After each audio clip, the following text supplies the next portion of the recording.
JSC TGT 2016 high school 2016 के सभी छात्र इस वीडियो को देखिए। जो कोर्ट में पिटिशनर हैं वो भी, जो नहीं है वो भी।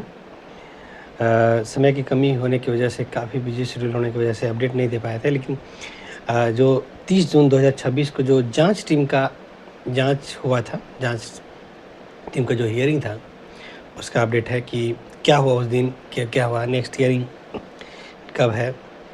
सभी जानकारी आपको इस वीडियो में मिलेगा। आप इस वीडियो को ध्यान से देखिए कि 30 जून 2026 को जो जांच हो रहा है, एक कलपीठ में जो जांच हो रहा है, एक सदस्यीय टीम जो जांच कर रहे हैं, फैक्ट फाइंडिंग कमेटी, वहाँ पे जेएसएससी जो भी सबमिट किया था डॉक्यूमेंट, जो भी हम लोग मांग किए थे डॉक्यूमेंट का, जो भी सबमिट किए थे, उस सब का क्या है क्या नहीं मामला है, पूरा हम आपको बताते हैं। पहले समझिएगा कि नेक्स्ट हियरिंग जो है 27 जून 2026 को है।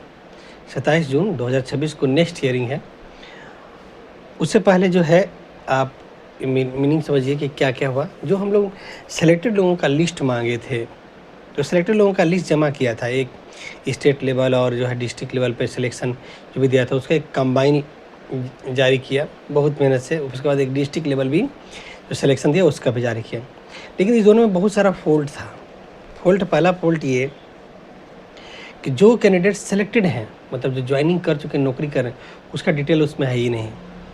एक रिवाइज्ड मेरिट लिस्ट भी जारी किया, जो करवाया गया था हम लोग से कि जो भी मेरिट लिस्ट में है उनका जारी कीजिए, जो सिलेक्टेड लोग हैं उनके साथ, जो सिलेक्टेड हैं और नॉट सिलेक्टेड सभी का जारी कीजिए। तो उसने सिलेक्टेड और not selected revise merit list जारी किया। जो नहीं सिलेक्ट हुए हैं, जो सिलेक्ट हुए हैं, उनका मार्क्स दिख जाएगा। मार्क्स रो में रहेगा तो पता चलेगा किसका सिलेक्शन हुआ किसने नहीं। तो उसमें ये देखा गया कि जो रिवाइज मेरिट लिस्ट में वैसे लोगों जो घूस लेके सोर्स पैरवी के बज पे नौकरी लिए थे, ज्वाइनिंग किए थे, उनका उसमें नाम नहीं है।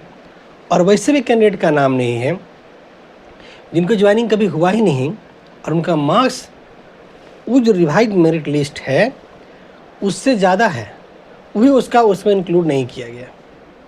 जैसे मान लीजिए किसी का एक कैंडिडेट है, मेरा 266 मार्क्स था उसका, 266 नंबर, तो उसको उस लिस्ट से हटा दिया गया। जब कुछ से कम मार्क्स का सिलेक्शन हुआ, लेकिन उसका हटा दिया गया। तो वैसे लोग जिसका मार्क्स ज़्यादा है उसको भी रिवाइज मेरिट लिस्ट में नहीं दिया गया। याद रखा, revise merit list subject wise जारी हुआ है, उसमें दोनों लोग हैं, सिलेक्टेड और नॉट सिलेक्टेड। जो नौकरी कर रहे हो भी, जो नौकरी नहीं कर रहे हो वो भी हैं उसमें। तो उसको जो है बिल्कुल ही बहुत लोगों को हटा दिया गया जिनका मार्क्स ज़्यादा था, मेरिट लिस्ट हटाया। साथ में जो है जो घूस लेके सेलेक्ट किए थे उनको भी हटा दिया गया वहाँ पे। तो ये भी बात को आपको समझना है। अब 30 जून 2026 को जो सुनवाई हुआ उस पर समझिएगा। नेक्स्ट हियरिंग 27 जून 2026 को आपको बता ही दिए। उसमें फॉल्ट क्या था, जेएसएससी जो जमा किया, जो जांच कर रहे हैं, जज सर जांच कर रहे हैं, वो इससे बिल्कुल ही संतुष्ट नहीं हुआ। हम लोग भी बोले कि जिस तरह से डेटा दिया गया है वो बहुत ही ख़राब डेटा है, इनकम्प्लीट डेटा है, गलत सलत दिया गया है। सिलेक्टेड लोगों के लिस्ट के नाम पे, डिस्ट्रिक्ट लेवल पे, स्टेट लेवल पे सिलेक्शन लोगों की लिस्ट दे रहे हैं, उसके नाम पे बहुत गलत सलत दिया गया है। ये बात हम लोग रख चुके थे, आप पहले वीडियो ही मेरा देख सकते हो, पहले भी बताया था आपको। तो उसमें जो है उनको बोला गया कि ये डेटा आप ठीक से जमा कीजिए। कैसे जमा कीजिए, किस टाइप से? तब हर सब्जेक्ट का सिलेक्टेड लोगों का लिस्ट जारी कीजिए। उसमें क्या कहना, सब लोगों का लिस्ट एक ही साथ जारी कर दिया है। कभी फिजिक्स का आता, कभी केमिस्ट्री का आता, कभी बायो का आता। इस तरह से जो है जैसे साइंस वाला का अलग से, तो फिर जो है मैथ्स वाला का आता, फिर संस्कृत वाला का, जिग जैग तरीके से। वो बहुत ही रफ गड़बड़ है कि जो सिलेक्टेड लोग हैं उनका लिस्ट कैसे जमा करने के लिए बोला गया। हर सब्जेक्ट का जितना लोग का सिलेक्शन हुआ है, जैसे मान लीजिए हिस्ट्री सिविक्स का, तो हिस्ट्री सिविक्स का जितना लोग का सिलेक्शन हुआ है, सब लोगों का एक लिस्ट दीजिए सिर्फ। उसमें ये बताइए कि अनरिजर्व वाला का किसका किसका सिलेक्शन हुआ, BC1 का किसका सिलेक्शन हुआ, BC2 का किसका किसका हुआ, ST का किसका हुआ, SC का कितना हुआ, सब कैटेगरी वाइज आप दीजिए। उसमें PH कैंडिडेट का किसको किसको दिया आप, नहीं, सबको अलग अलग करके दीजिए आप, वो मांगा गया। और मार्क्स वाइज, मार्क्स के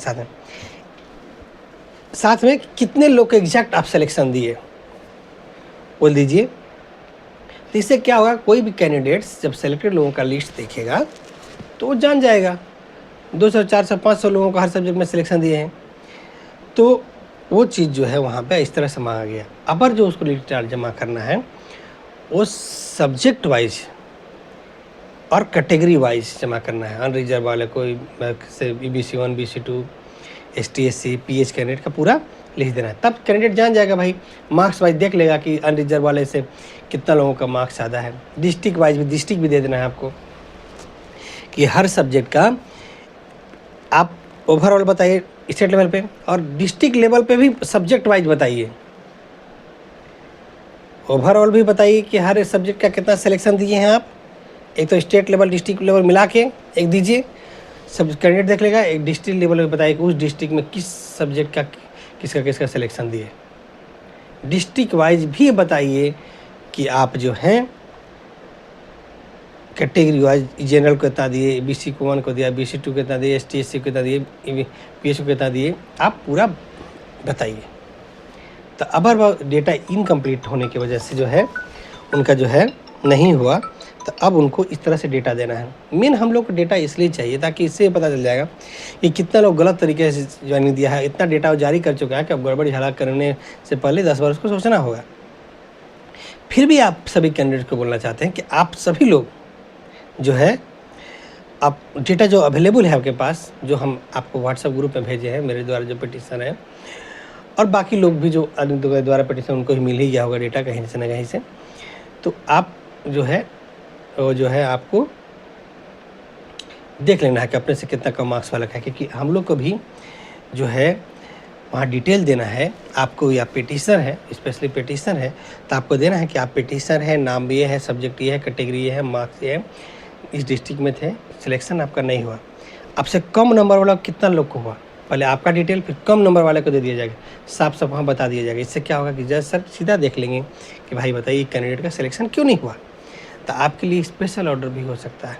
इसलिए सभी कैंडिडेट्स को बोलना चाहते हैं कि भाई 27 जून आने में टाइम है, तो कम से कम जो है आप आज समझिएगा कि आज जो है 2 जून 2026 है, 27 जून को एग्ज़ाम है और 2 जून 2026 डेट है आज 2 जून, तो कम से कम 10 जून तक 15 जून तक आप अपना डिटेल दीजिए। मेरे जितना पिटीशन है आप मुझे दीजिए, लिख के भेजिए। अपना पहले डिटेल लिखिए, फिर नीचे में जितना कम नंबर वाला का सिलेक्शन हुआ उसका डिटेल लिख लेके 1 बाय 1 पर एक पेज में बना करके आप मुझे भेज दीजिए। बस इतना ही कीजिए, आप ज़्यादा कुछ नहीं कीजिए। तो बस यही है। या टाइप करके भी देख सकते हैं, अपना वाला को एकदम बोल्ड लेटर में टाइप कीजिए, बाकी वाला को बोल्ड लेटर में मत टाइप कीजिए। इस तरह से टाइप करके आप मुझे भेजिए, हम आपको पहुँचा देंगे। इस तरह से साथ में इस चैनल के माध्यम से एक बात और बोलना चाहते हैं कि जैसे PGT 2023 के जितने भी अभ्यर्थी हैं, अगर आप BC 2 के अभ्यर्थी हैं, उनका जजमेंट पॉजिटिव आया है, आपको सेम जजमेंट मिल सकता है। आप केस में जुड़ना चाहते हैं, लेकिन मुझसे जुड़िए। इस मामले को लेकर थोड़ा अनबन भी मेरा हुआ है कि किन लोगों से जो थोड़ा हर पिटीशनर का जैसे होता है ना कि बहुत सारा पैसा खर्चा कराते हैं, तो उनको थोड़ा सा दिक्कत होता है। तो इसीलिए जो है आप जरूर जुड़ना चाहते हैं, जुड़ सकते हैं। PGT 2023 में जनरल बाकी जो भी केस चल रहा है जुड़ सकते हैं, सहायक आचार्य में जुड़ सकते हैं, लेडी सुपरवाइजर के केस में जुड़ सकते हैं। अब यकीनन आप किसी भी तरीके से परेशानी हो आप मुझसे संपर्क कर सकते हैं। जो है आपको ये भी पता था बहुत सारा ज़मीन का मामला होता है, याद रखिएगा कि ज़मीन का मामला में किसी तरह से परेशानी है आपको, आप मुझसे कॉन्टेक्ट, बिल्कुल मिनिमम कम खर्च में आपका वो चीज़ काम हम करा देंगे। ये चीज़ है। ठीक है, धन्यवाद। बाकी अपडेट आपको देते हैं, इस चैनल पर बने रहिए। ठीक है, धन्यवाद।